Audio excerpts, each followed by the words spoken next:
It all started innocently enough. A creaking door here, a flickering light there, the usual quirks you might find in an older home. We had just moved into our new place, a charming Victorian with a lot of character. At first we dismissed these little occurrences as just part of the house settling. But as the days turned into nights, a growing unease began to settle over me, a feeling that something wasn't quite right. It began subtly, with strange noises at night, a cold draft in the hallway, and the feeling of being watched. We tried to rationalize these events, blaming them on the house's age or drafts, but deep down, a seed of doubt had been planted. One night, I could have sworn I saw a figure dart past my bedroom door, but when I turned on the light, there was nothing there. Fear began to creep into our hearts, casting long shadows over our once happy home. The atmosphere in the house felt heavy, charged with an unseen energy that sent shivers down my spine. The laughter and joy that once filled our home were replaced by hushed whispers and anxious glances. The creaking door, once a charming quirk, now sounded like the slow, deliberate footsteps of something sinister approaching. My wife Sarah and I had finally saved enough to buy our first home. We found a beautiful old house in a quiet neighborhood. It was perfect for us, 2 bedrooms, a big backyard, and a cozy fireplace. The previous owners were an elderly couple who were moving to Florida to be closer to their grandchildren. They seemed like lovely people, and they were sad to leave their home of so many years. We spent weeks unpacking boxes and making the house our own. Sarah hung curtains and put up pictures while I tackled the garden. We were both so happy to finally have a place of our own. But as the weeks passed, I started to notice little things that I hadn't before.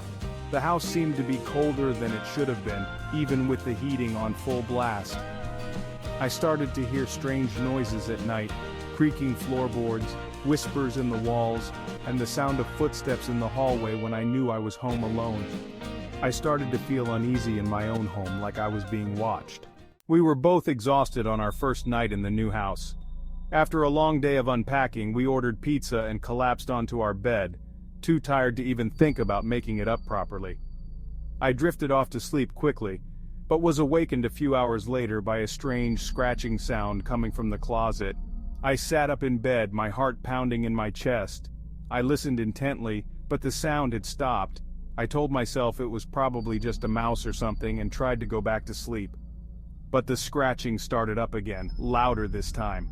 I could feel a cold draft coming from the closet door, and the hair on the back of my neck stood on end. I nudged Sarah awake, telling her about the noise. She was groggy at first, but when she heard the scratching too, her eyes widened in alarm. Finally, I couldn't take it anymore. I got out of bed and slowly approached the closet door, my hand trembling as I reached for the handle. That night, I had the first of many nightmares. I dreamt I was trapped in a dark and endless hallway. Doors lined either side, each one slightly ajar, revealing glimpses of shadowy figures lurking just beyond my sight. A cold, unseen hand gripped my wrist, pulling me forward, deeper into the darkness. I tried to scream, but no sound escaped my lips. I tried to run, but my feet were rooted to the spot. The shadowy figures grew closer, their forms shifting and swirling in the darkness. I could feel their eyes on me, cold and menacing.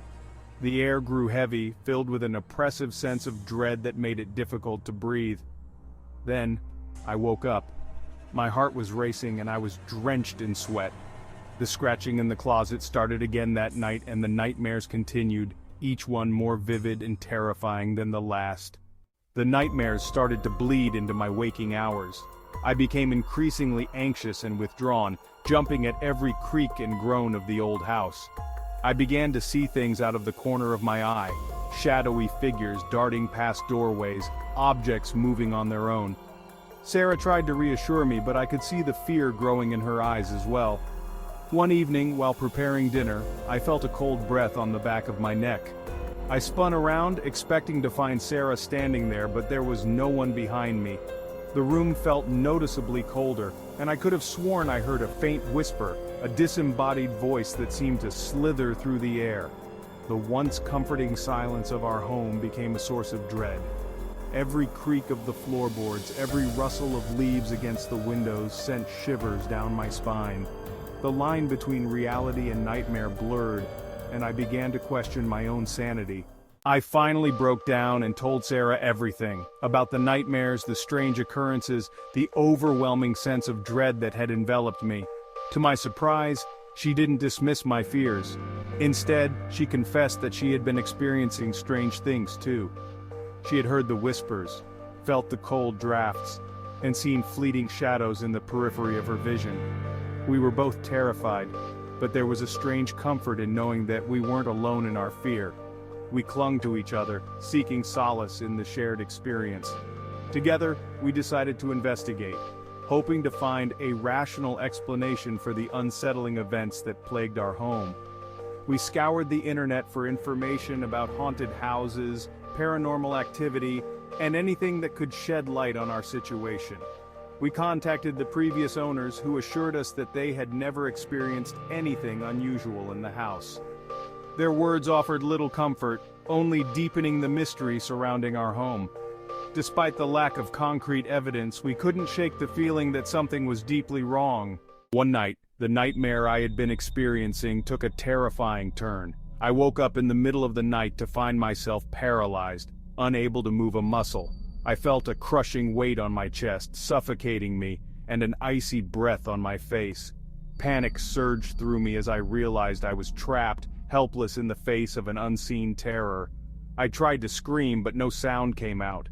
I tried to open my eyes, but my eyelids felt like they were glued shut. I was completely at the mercy of whatever malevolent entity had invaded my sleep and now held me captive. I could feel its presence looming over me, a palpable darkness that seemed to drain the warmth from the room. Then, I heard a voice. It was low and guttural, a rasping whisper that seemed to emanate from the very walls of the room. I struggled against the paralysis, my mind screaming for release.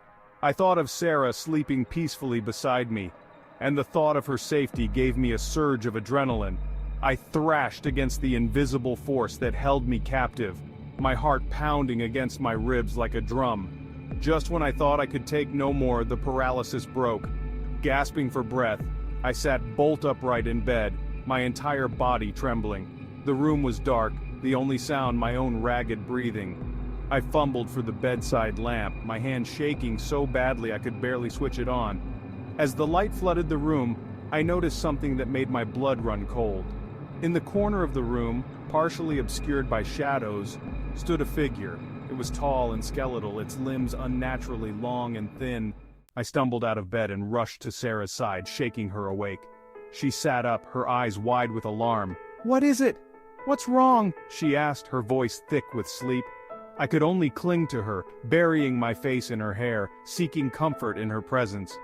Sarah held me close, her touch a lifeline in the darkness.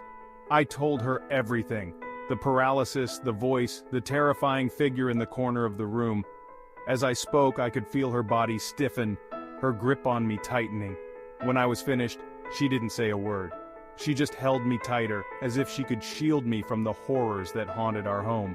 For the rest of the night, we lay awake in each other's arms, too terrified to sleep. The first rays of dawn brought a sense of relief, but the fear lingered.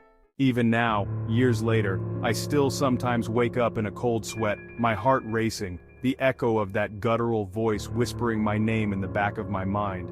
The experience has left an indelible mark on me, a constant reminder that there are things in this world that we cannot explain, forces that we cannot comprehend.